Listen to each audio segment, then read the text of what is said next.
Hello,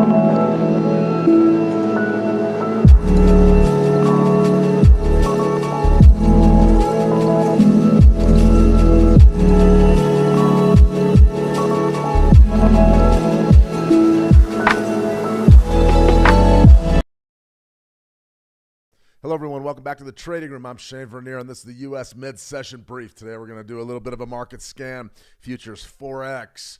We're also going to look at some stocks. We got that Amazon stock that we talked about yesterday, and it was also in the weekly hot picks. So the switch on hot picks were also there. Also, on the news front, we do have our 9 EMA strategies up and ready, and the code is up as well. So I'm going to be making a video relatively soon to show you how to get that up and running. But if you're interested in the 9 EMA strategy, you just head right on over to this page. I went ahead and I left it in the live chat on YouTube. Go ahead, enter your email, give it a click, and then you'll get the download prompt. It'll come out as a zip file, and you can get on that zip file and go ahead and add that MT5 EA to your platform. So it's all ready for you. It's ready to go. I'm going to make a video here relatively soon, and that will be out probably tomorrow or the next day. And we're going to go ahead and show you exactly what you need to do if you're having any issues with the code. Sometimes MT5 is a clunky platform. It can give you some issues, especially if you're doing complex things like changing time frames, changing markets, changing anything that has different decimal points can also mess you up on MT5. Fortunately, there's a real easy way to troubleshoot this, and I'll show it to you. Just re-add the code, essentially, or you shut down the platform and go back in. So if you're interested in the 9 EMA strategy, be sure to go on and check that out. Enter your email address, get the free downloads, PDFs. It's all there for you. A relatively straightforward way to attack the market. So it's good to see everybody back. Yes, sir. Good to see you. Yes, sir. Andrea Garwal, always a pleasure. Andrea, we've got a lot going on today. We've got some interesting news that's breaking on the Epstein front, and this is just kicking off, and this is going to get pretty ugly. We figured that it would. It's going to get pretty ugly, and it's going to impact the world of finance. There's no question about it. It's just a matter of time. So what we're seeing right now is sort of the preamble or the precursor to the big market moving events, and those are coming. Let me see, 512 Eli, MT44 live. Now, good for you, Eli. I personally am doing MT5. The code is for MT5. You can try to put it in MT4, I guess. Maybe take the code itself, throw it in a chat GBT and say, translate this into MT4. For me, I focused on MT5 because that's the premier platform over at Switch. It also gives you access to many, many different markets. So if you're interested in the 9 EMA, it's over there for you. Lita, good to see you, Lita. Welcome. Let me see, Jared, big ups. Yeah, big up day, all right? Broke over 50,000 in the US 30. That was a big one. That trade's over. We didn't get any retracement in front of 50,000. I can show you the compression that happened before that level. But, man, once we broke, we really balled out to the top side. I mean, it went big. So you got to really watch being short right now, U.S. stocks. It's a strange dynamic here. There's a lot going on. Tuku, good to see you, Tuku. Welcome. Tina Jing, hi, Shane. I read your switch market analysis. Really insightful. Thank you, Tina. That means a lot. We try to put a lot into that every week. So if you're interested in those newsletters and also the videos, be sure to keep tuning in. You'll have one every week before the London session kicks off. Try to get that out in a timely fashion as well. Let me see, Nico. Hello, Shane. All caps, Nico. I love it. Absolutely love it. All right, guys. I'm watching the 9 EMA strategy right now over on silver. Volatile market. No two ways about it. Silver off again 2 3/4%, but we're starting to see stability right around that 80, 81 level. So this is sort of an interesting trading idea that hasn't developed yet.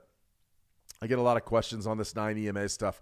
Shane, what do you think is going to happen with this strategy over time? And I said, well, I know what's going to happen. You're going to get a lot of signals. And if you know exactly when to play it, and we talk about that in the educational video with your session times, if you also know which duration to play it. I don't recommend necessarily 1-minute charts. We use 1-minute charts because that gives us the best opportunity to have trade ideas during our live streams. And I want to execute the trades and show you exactly how to set the stop losses, which is the most important thing. It is the most important thing. There's no two ways about it. So when I'm looking at a trade like this, Shane, can you make a living 5-minute chart silver? And I go, well, if silver's moving, you can. But you can see right here, our RSI hasn't got outside of our 70-30 envelope. And until it gets out, you don't really have a trade. Let's go to a 1-minute. You see right here, a 1-minute got sweeped out. That would have been a loser. The beauty of it is it was a tight loser.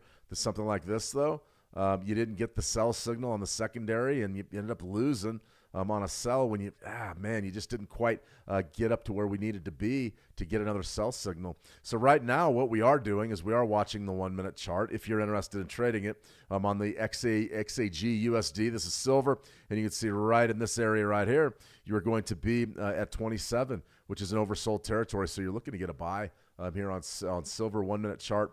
I see this as being a high-risk trade, especially this time of day. I don't love it. I wouldn't bet the ranch on it, but we may in fact get it.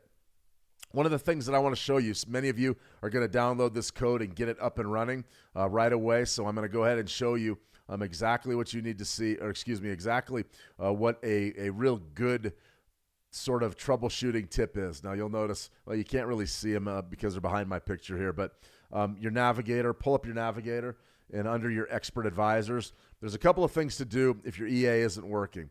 Number one, you hit refresh. First thing you always do. That refreshes all the codes. The second that you're going to want to do here is you're going to want to go ahead and add this 9 EMA RSI EA. Say that again. 9 EMA RSI EA. Holy cow, that's difficult. I barely speak English. That's tough for me. A lot of you speak very, very, very, very well 5 or 6 different languages. I struggle with the linguistics of this. But the 9 EMA RSI EA. So what you're going to do here is you're going to just re-add it to your chart. Very simple. You're going to get this prompt right here. Go ahead and hit yes. You're going to get this prompt right here. Hit OK. It's going to get you up and rolling. You're going to be ready to roll. So algo trading, you always got to make sure algo trading's on if you're running an EMA. So right there, boom. Drop it, yes, okay, allow algo trading, and you're ready to rock and roll. Now, a lot of times you won't necessarily see that the EA isn't firing until, you don't get a signal where you should get a signal, and that's your number one tell. But that really, if you wanted to do it on every chart you reopened, you could do that. Now, where are you most likely to get that error issue? And it's when you're switching around charts on different time frames and you're looking for trades in real time. A lot of times, those carrots, those buy and sell signals or indicators, those buy and sell indicators will get a little bit messed up on you. And that's just sort of a functionality of MT5. You see that with all EAs. A lot of times, if they don't fire, you just add them to the chart again. If all of that doesn't work, you just hit X, you get out of there, you reopen the MT5, and once you reload the platform, you're typically good to go. But in order to get that going, you need Algo Trader running at all times. And we're going to put this in the video. I'll be able to cover all this in probably 30 seconds, 60 seconds. But those are just the quick troubleshooting tips. Let's see, what do we got? Let me see. Geez. NAS 100 today was like a Monday. It was very slow. WTI crude hasn't done a darn thing yet. Let me see. T Marina, hi, good to see you. Let me see. Yes, sir. Time for the market scan ahead of NFP. I need a breakdown for the dollar, yen, and gold. Dollar, yen had an amazing sell in the Tokyo session. Yeah, I'll go ahead and pull those up, the dollar, yen, and gold. No problem there. We're looking at gold anyways. Let me see. Nico, any FX pairs you're looking at, Shane? I was looking at the Euro USD. Interesting type of a scenario that we have setting up right there. And what are you predicting for NFP tomorrow, ANS? I'm predicting a set of numbers that are going to surprise everybody. No, I don't know that they're going to surprise anybody, but I will cover my expectations. We'll be hitting our fundamentals here in just a minute. So a couple of things that I do want to cover before we get too deep into what we're going to cover today, at least regards to trade ideas, is I do want to talk a little bit about what's happening potentially in the crypto market. So let's go ahead. We had a trade idea out earlier this week that I put out yesterday. Bitcoin on the bear to open week 6. And you can see we sort of came right down to this area. Since then, we've rejected it, the 62% level. We were looking to bid 58s, just over 58s, give ourselves an opportunity maybe to get in on a $2,000 or $3,000 move. Just didn't happen. We didn't quite get it yet. I'm more than happy to leave that support level in play there. But for right now in Bitcoin, you're back on the bull. Now, the big thing I would watch, and I understand that this is a yearly Fibonacci retracement sequence. I get it. So a lot of people are going to say, Shane, you're looking at yearly numbers here. And I go, yeah, I am, because they're incredibly valid right now. And they're important because our daily ranges are so huge. Big daily ranges mean huge volatility. Huge volatility, typically you're always going to rotate towards those long-term numbers. So let's go right there. 30-minute chart. What do you have? Go right down. We rotated back up. That top side resistance level has been 70,800, 70,900. That's been a big-time resistance zone. I would be watching that closely. be watching that area very closely. If you break above that 70,000 level, 70,900, then we could be going much higher. It could be going probably to 75,000. So definitely be careful if you're trading Bitcoin right now. It is active, but we do have resistance in place, sort of at 70,875-ish. I'm interested to see what happens if we test that zone. I think we are going to test it probably before NFP. That's for sure. So you definitely want to keep an eye on that for Bitcoin. As far as what we have this week, you guys pretty much already know the economic calendar. I won't have to tell you again. Tuesday was retail sales. That's today. I'm going to briefly touch on those numbers. Wednesday, U.S. NFP. We're going to preview NFP. And then Thursday, UK GDP. And then also home sales. I think that's a pretty big day, one that we're not really talking about a whole lot. But I do believe that we're going to have an opportunity to trade that with a little bit of vigor. So I'm interested. I think it's going to be a lot of fun. And then as far as Friday goes, U.S. CPI. So we're going to have NFP live for you tomorrow in real time. I'm going to have CPI live for you Friday. So I'm going to be getting up very early this week. That's just sort of the way that it goes. But tomorrow, the big event, NFP, U.S. non-farm payrolls, the first numbers that we're going to see from 2026. It's a big deal.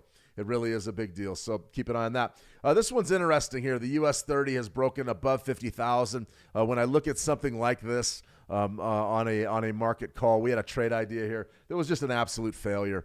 It was an absolute failure, and one of the things that we don't do is I don't run from losers.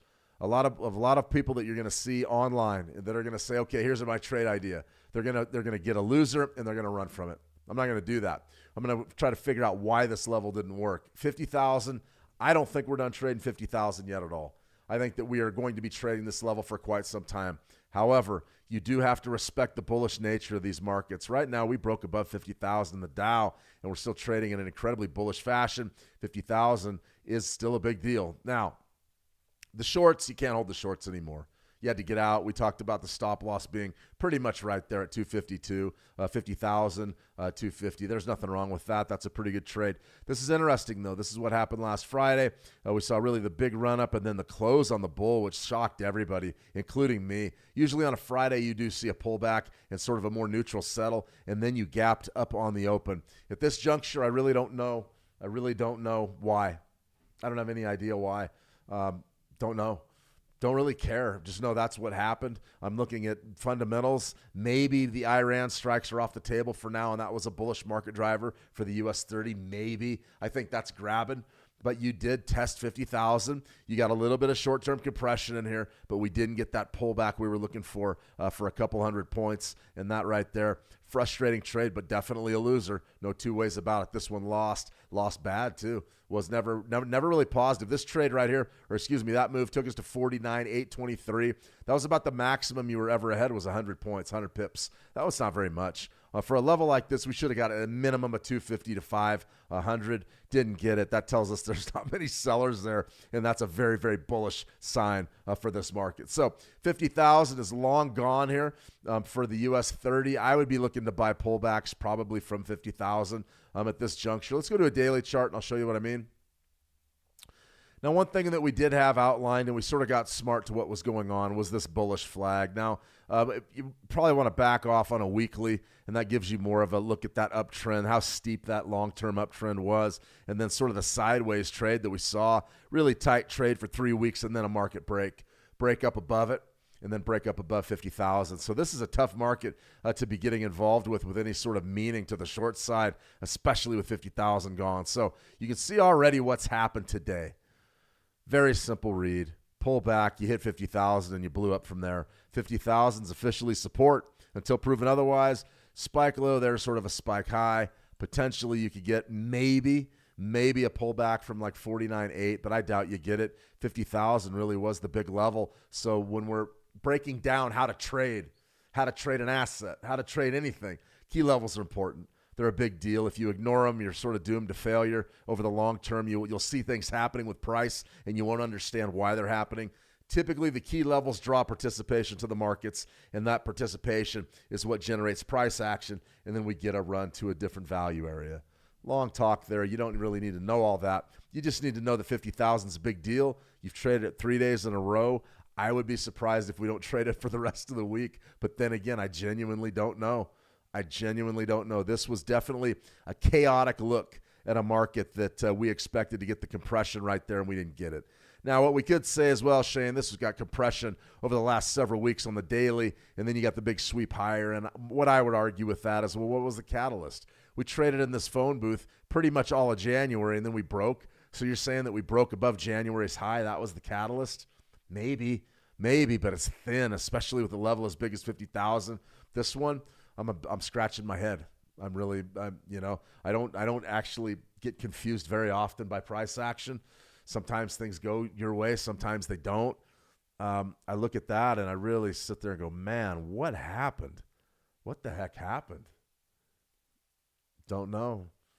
Now, there's a chance, especially on this daily, especially on this US 30, on this daily chart, maybe we get today, maybe tomorrow. If we get an inverted hammer up here, then yeah, I'm probably going to be thinking of taking the short. For some reason, I don't believe we're done with 50,000 yet. I could be wrong. Have been wrong in the past. I was wrong right there. That's never any fun, especially when you do this stuff in public. Typically, people come out of the woodwork and say, nice one. And I go, hey, listen, that's why we have risk management. You lose a trade here, you lose a trade there. That's the way it is. You just don't let your losses empty your bank account. That's the bottom line. That's for sure.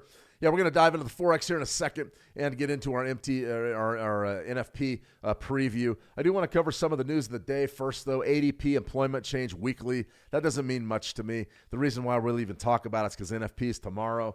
Came in a little bit better than expected, I guess. I don't know. I wouldn't look at that number at all, but it was released today, and a lot of people were. I saw it in the news as well. NFP is what we're focused on for tomorrow, and that's the big one. Retail sales month over month for December. You'll see retail sales were flat. That's a bad number. That's a flat-out bad number, and the reason why it's a bad number is because it's December. December is a big deal from a commerce side of things. We look for holiday spending, holiday season spending. All that happens in December, November and December. But December retail sales, that means that purchases were down, and that's not good. That typically signals consumer sentiment's down, which it is, and it all sort of points to an economic contraction. Absolutely surprising number. Absolutely surprising number. Very dry, excuse me. Man, it gets cold here. It got cold last night, about, 15 degrees Fahrenheit, which is below 0 Celsius, I believe. When it gets that cold at this altitude, it gets very, very dry and hard to breathe, not as much oxygen. So I'm going to do the best I can here, but you definitely see that retail sales number was brutal. Here's a good look at it. U.S. retail sales unexpectedly stalled in December following a 0.6 increase in November and falling short of forecasts. There you have it. That's bad news, and you can also see your chart right here. What does it mean, big picture? Well, I mean, it's not a very strong showing. You can see we've had over the last 3 years, we had sort of a big run there, sort of a nice period of growth there, but some negative prints over the last year. That was a negative one last year as well for January. Now, the big thing you have to remember is that was not necessarily a great period of time when we start talking about the markets and what was happening. About last January to April was very tenuous because of the tariffs and things. Then we saw the big rally, and then we saw sort of this pullback, and then we got strong, and then now we're weakening again. That's not a very good year for retail sales and consumption. Definitely don't want to get too fooled about that. Okay, so U.S. non-farm payrolls, that was sort of the question at hand. What do we want to say about it? What do we think about it? Well, here's your expectations. The market believes that earnings are going to come in static at 0.3. They believe the NFP is going to grow from 50,000 to 66,000, and they also believe that the unemployment rate is going to remain static at 4.4%. Now, big picture, I don't know that anybody knows what the number is going to be. This is the first installation for January, and it was already delayed, really still log jammed. Our data sets are still messed up from last fall's U.S. government shutdown. So this is going to be the first real group of numbers that isn't going to be lumped in with another group of numbers. You remember back in December, it was sort of, we saw those reports. They all came out at the same time. And then even in January, we were still disjointed with December's numbers being delayed a month. We're trying to get back on schedule still. But this is the first full month. They needed an extra 5 days or whatever, extra 4 days to get this number nailed down. This is going to be interesting. First print of 2026. I think it's going to be a big surprise. The question right there, ANS, what am I predicting for NFP tomorrow? I think it's going to be bad. I think you're going to see a bad NFP print. I think it's probably going to come in right around the previous release, 50,000, somewhere in there. I think the unemployment rate's going to creep higher, up to 4.5%, maybe 4.6%, and it's going to suggest that, yeah, you do need interest rate cuts. I think that's what the whole talking point's going to be. I expect an outburst out of the White House. I think that the economic team's going to be angry about interest rates. They're going to blame the Fed for jobs maybe being in a bit of a pullback scenario. That's my read. That's my guess. The reason why I say that is I don't like those retail sales numbers. I don't like where consumer sentiment is. We've also seen big-time layoffs out of the tech sector. We've also seen big-time layoffs out of the governmental sector. We've seen a lot of layoffs in the last year, and I think it starts to catch up with you right now. Universal, good to see you. Universal and Ralph H. Good to see you, Ralph H. Welcome. So that right there is what I'm talking about. I think it's going to be a bad set of stats. We're going to find out. We're going to find out relatively soon. I'll have it live for you. We'll be on at least 10 minutes before the release. I might come on even earlier if I got something to say or some different levels to look at. All right. Not bad. Not a bad look at non-farm payrolls. I don't know that there's any reason to go any deeper than that. I'm expecting a surprise. The last thing I'll say is that backward revisions. The revisions are going to be everything. The last jobs report, we revised things down in a big, big way, and I expect more of the same. I really do. I think that these numbers are delayed and they're highly suspect. All right, let's get on out to the Euro USD. Euro USD 4-hour chart on the 920 EMA crossover. You can see to open the week, you had a buy signal. Now, one of the things that you really do talk with so many traders around the world. I had a great talk with a trader from the other end of the world earlier today about the trading, and some great questions were raised, some really hard questions. He just asked me straight up, how do you put a profit target down? Where's the best place to put my profit targets? When I'm moving my stops to break even, how many pips does it have to go in my favor before I move to break even? What should I even be moving it to break even? These questions are hard because they're different for everybody. And I give you some pretty good guidelines to work with. If you're struggling with short time frames, especially on one of these crossover strategies or a 9 EMA, go to a longer time frame. That's my first troubleshooting tip. Cut your leverage, go to a larger time frame. If you're having trouble with your profit targets being hit, bring your profit target in a little bit. Maybe be more conservative. Make sure it's at least a 1-to-1, but maybe if you're never hitting your profit targets, 1-to-4s, 1-to-5s, 1-to-6s, maybe bring them in a little bit. If you're getting stopped out consistently at break even before getting your moves, consider not moving your stop to break even, or consider taking it out a little bit further. That's really what it is. And with trading, you have to be able to make sense of your strategy. It has to make sense to you. You have to be dialed in and say, okay, I believe in this. This is what I'm going to do. And there's only a few ways to do that. Number one's experience. Number two is backtesting. I'm not the biggest fan of backtesting. You're probably not going to hear that anywhere else on the internet, at least in this trading space. I am not a fan of backtesting. I find that most traders that backtest, they end up backfitting the data to what they want to see, and they end up with a bunch of results that aren't based in reality, and they're not scientific. So if you're going to backtest, build a scientific, really a robust backtesting study. Don't sit there and just backfit data. Don't do that. The second thing I would say about backtesting is make sure that you're comparing apples to apples and oranges to oranges. A lot of folks are going to look at a Forex pair like the Euro USD. They're going to backtest it, and then they're going to compare it to maybe an index futures contract. They'll be comparing the different time frames to each other. It's not at all the same thing. Apples to apples, oranges to oranges. Very, very important. Now, each one of those topics probably spurred 50 questions, and I understand that. And I can answer probably 40, 80, or 50. But I want to say that when we look at something like this trade, it was just a great segue to talk about some of these challenges that you face every day as a trader. How do I make decisions with that signal? Well, we know that we've got a crossover. We know we've got a 4-hour chart. We've got a 9 EMA crossing over our 20 EMA and just absolutely rocking north. The bid down there was, 1835, and you're up at 1893. Great move. You caught the early move of the week. That's a beautiful thing. Where could you put your profit target? Well, I mean, you could get a number of different ways. You could shoot for this order block right here, this not rally-based rally, but, I don't know, fall, rally, fall, whatever you'd call that, something like that, or fall-base, fall, whatever you want to do, whatever you want to say about it. I don't know. This order block right here, though, we're pretty good at spotting those. That would have been a decent one. What about your stop loss? Stop loss, I'm always a big fan of putting it down beneath the swing low. Maybe that was too big. 4-hour chart, maybe you don't have to do that. Maybe you bring it right up beneath the trigger candle. How about your profit target? If that's going to be my stop loss right here, then I could probably get away with something right in here. Maybe a 1 to 2, maybe even a 1 to 3.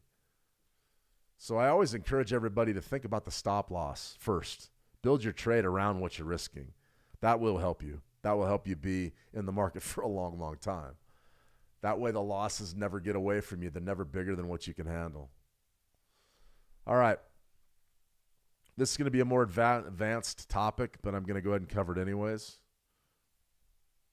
4-hour chart.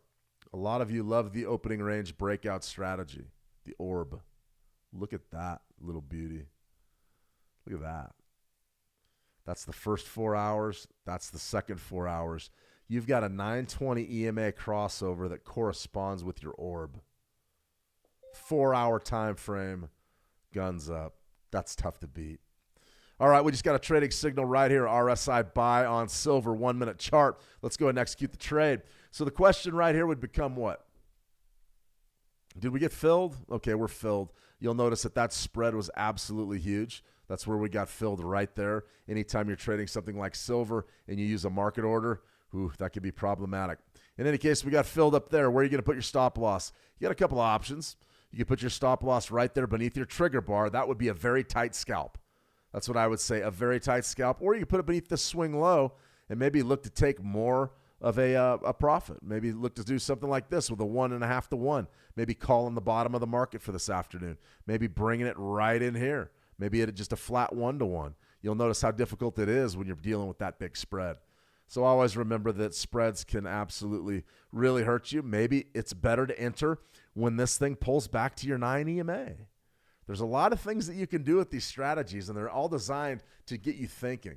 So this one right here, we executed this trade. Absolutely horrible fill. That's okay, though.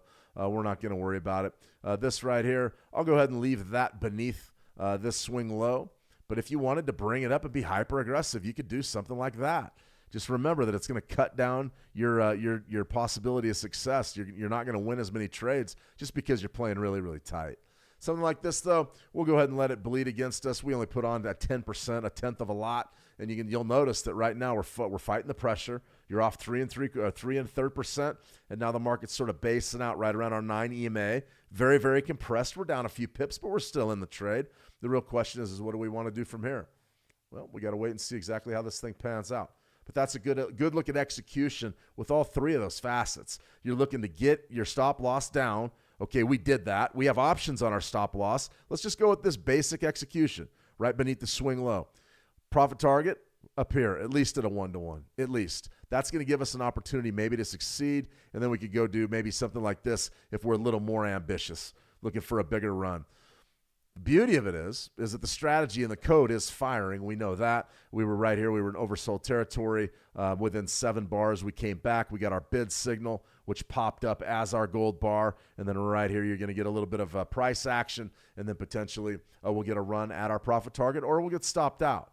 Remember, 1 to 3% on any given trade. Maximum of 3% of your available capital. That'll give you an opportunity to take a lot of these trades and maybe dial in which time frame, which market, and maybe the exact tweaks to the strategy you want to employ. Now, we'll see if there's a demand for this type of stuff. We'll make a whole series of videos on the different ways you can improve your performance or different options for trading this. But at this juncture, let's just keep it really simple. There's no reason to go any more difficult than that. Right here, I'm not real pleased about it. There's our hammer formation. If we don't break up soon, we're probably going to lose. This time of day, is it right to be doing this? It's questionable. You're after the London close. Things typically in metals get very quiet in the U.S. afternoon, especially as we roll towards that COMEX, traditional COMEX futures close. This trade right here looks like we're going to get banged out. I don't know. I guess we can sit here and watch it get banged. It's coming off, coming off, coming off. The only great thing about getting stopped out is if you get stopped out quickly, then you go, okay, rip the Band-Aid off and come back for your next trade. This is one of the reasons why I like giving these a little bit more room to work, but it is more risk. Right here, we're getting hit for what, 270, 280, 290, 300 would be somewhere in our risk. 1 to 3% of my total money available gives me an opportunity to succeed. One thing that you see a lot, this swing low, typically you got some bidders right there. We don't want to be right beneath that swing low, 1 pip. We don't want that. We want to make this thing prove that it's going to keep going down, and it looks like it is. So we're going to get stopped out right here if I had to wager on it, and that's fine. You have to rip the Band-Aid off. You cannot sit here and try to ride one of these out. You absolutely can't. It is not what you want to do. Now, if you find yourself in your success rate being low on any strategy, whether it's this one, the 920 EMA, any of it, adjust your time frames. Focus on when you're trading. Are you trading during an active period? All right, adjust your time frames. If you can't make it go on a 1 minute, and the success rate, it's not looking that great on a 1 minute chart. It's great for showing how to execute the trades. It's not that great. I would be looking at a 5 minute, probably 15, 5, 15, 30. You will notice as those time frames go up, probably your success rate's going to go up as well because you're getting rid of a lot of the chop. However, the most profitable time frame may be like a tweener. It may be a 15-minute time frame or a 5 minute. And that's sort of where you put your thinking cap on. And you go to work and you say, okay, I've got the framework of a strategy right here. How can I make this thing better? That's what you should always be thinking about when you're trading. How can I make my performance better? Am I missing too much? Are all the good trades coming early in the session and I'm waking up too late? Adjust what time you wake up. I mean, really, always be thinking about how to improve. Now, we're still getting hit here. I do like where our stop loss is, though. We withstood one test. It'll either go in our favor or not, but I'm happy with that. This would be a situation where if you play tight up here, you're already out. I don't know that it's worth already being out, not on a 1 minute chart.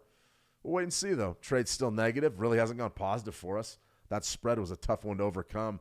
Not really something that I'm too interested in. Let's put this up there just a little bit more, make it worth it. All right, let's see. We have a couple of questions here. Tina Jing, I totally agree. All right. Thank you. Let me see. Gold is dancing around the 5K mark, as you predicted. Yeah, Bab. We'll look at gold here in a second, and also some other Forex pairs. We got to look at the dollar yen as well. That was one of our questions. Let me see. Nico Letterman, what if you're not getting a fill at 50% retracement for that one-to-one move? If you're not getting filled, you have a couple of decisions to make.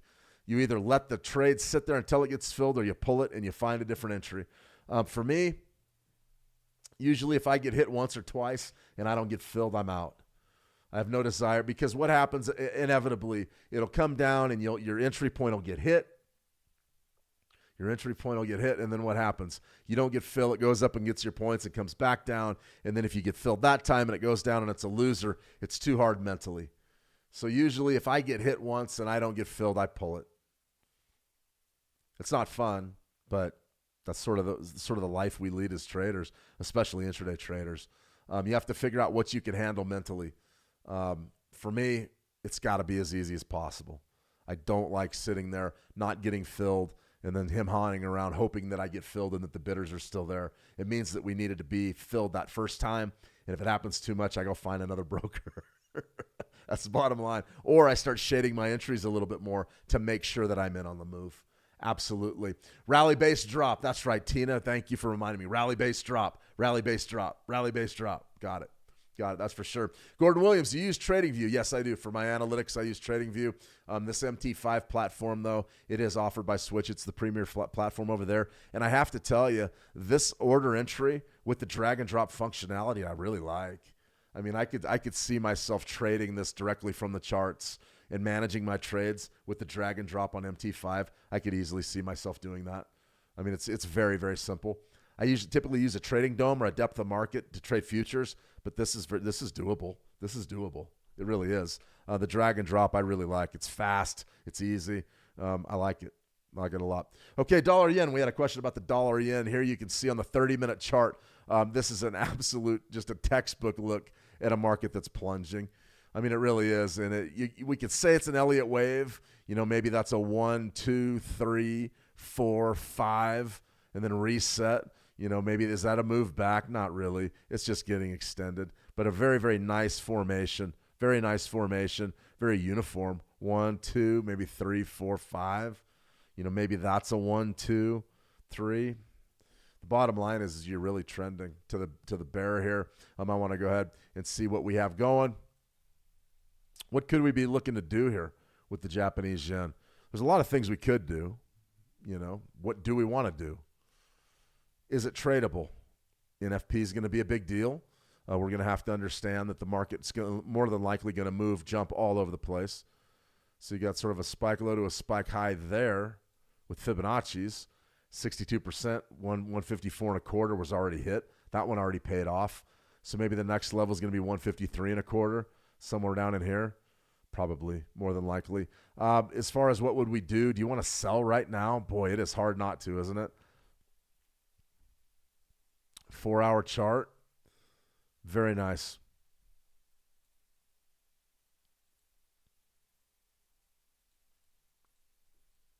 $154.90. Not bad. It's not a bad area. We could definitely sink our teeth into that sell. It's right around 155, right under 155, 154.90. It's with the trend. The trend is there. The volume's been consistently growing. I probably wouldn't have a problem at all selling that up there, maybe for 25 pips, 35 pips, something like that. Pretty good trade. If you absolutely had to take one, I just would not. I don't know that I would be executing from there during NFP. That's that's asking a little much, especially on a 4-hour chart. You probably want a longer time frame for those macro levels that are going to be a little more reliable for you. Something there. I do want to see this, though. I want to see this dollar yen on this 920 EMA crossover. All right, this is fascinating right here. All right. Right there was your sell. Very nice on a 4-hour chart. Let's take this down to a 30-minute.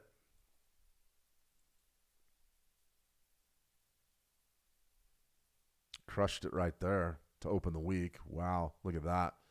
So what are you really looking for right this minute on this 920? Let's say I was trading 920 30-minute chart. What do I want? Deep into oversold territory down here. Potential crossover right there. Taking the rally, maybe bidding, looking for that 155, taking a position.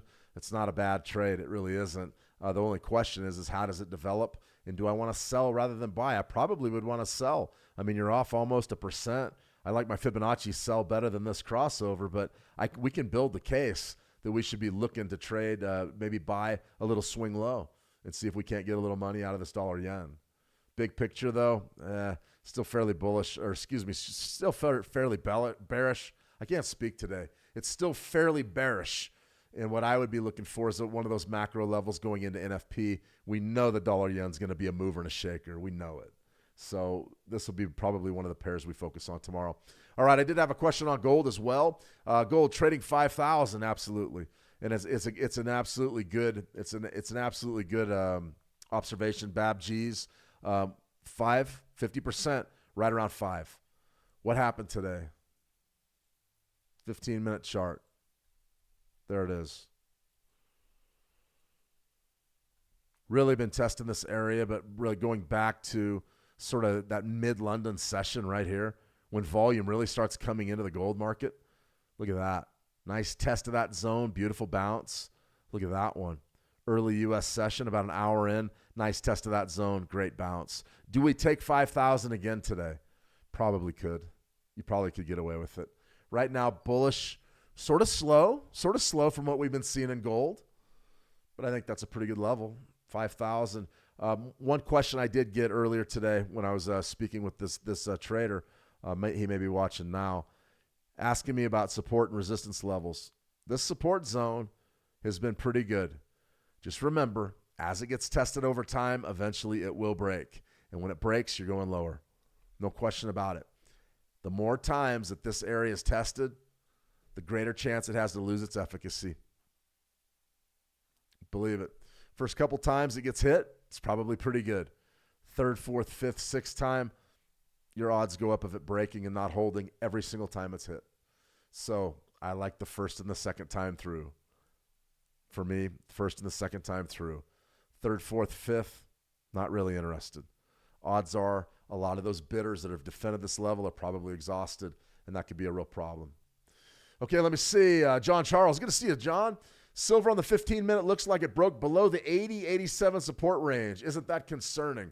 It's not concerning. I mean, you could go short. Let's see. Is this thing, you know, you can sort of see the systems trade that we put on is making a comeback. Will this market hold?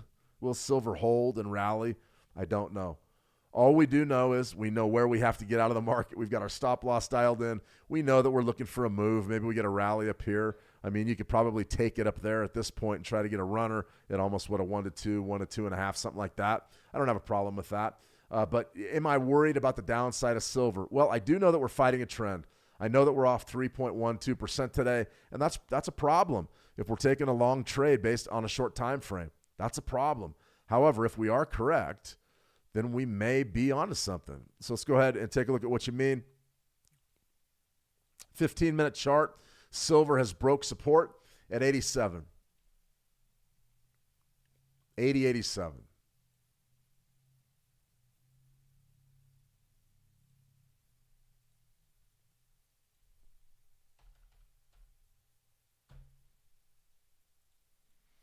So the question at hand is, are we worried about holding longs beneath 80.87? You know, I was talking about comparing apples to apples and oranges to oranges. And when we look at like a 15-minute chart, is it really the same as a 5-minute chart? No. Or excuse me, a 1 minute? No. No. Very different dynamics here. As far as breaking this area right here, I mean, I don't really know sort of your support zone, what you're referring to. You could have been looking maybe at Fibonacci's based on this. 80.87. No, that doesn't really line up. We're starting to see the bidders come into the market. As far as your support, I would be a little bit not concerned. I guess you could say right here, this double bottom, maybe this order block. I'm not really seeing the support zone there, though. I'm not seeing it. You could say maybe this would be a demand zone, something right here. We could say, maybe.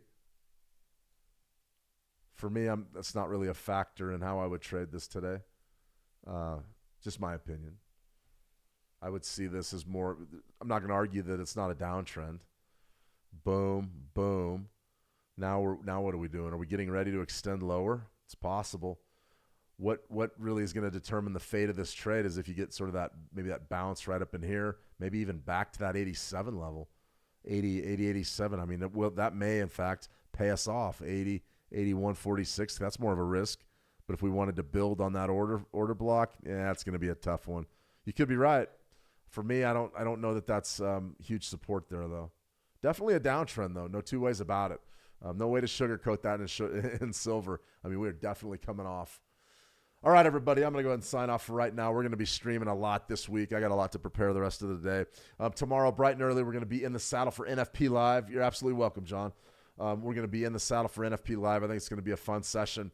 We'll be sure to answer any and all questions that you have at that point. We'll be trading it live. Probably be trading this 9 EMA strategy live. It looks like the silver trades wants to go positive. We're back right up to that break-even point, so we'll see how it pans out. We'll also talk a lot about the 920 EMA strategy. Remember, if you missed our Switch Markets hot picks for this week, our Switch On hot picks, go ahead on over to YouTube and check that out. That video's out on our Switch Markets YouTube channel. And if you're interested in this 9 EMA, go on over to that page. I put the link in the live chat here on YouTube and in the How to Trade community.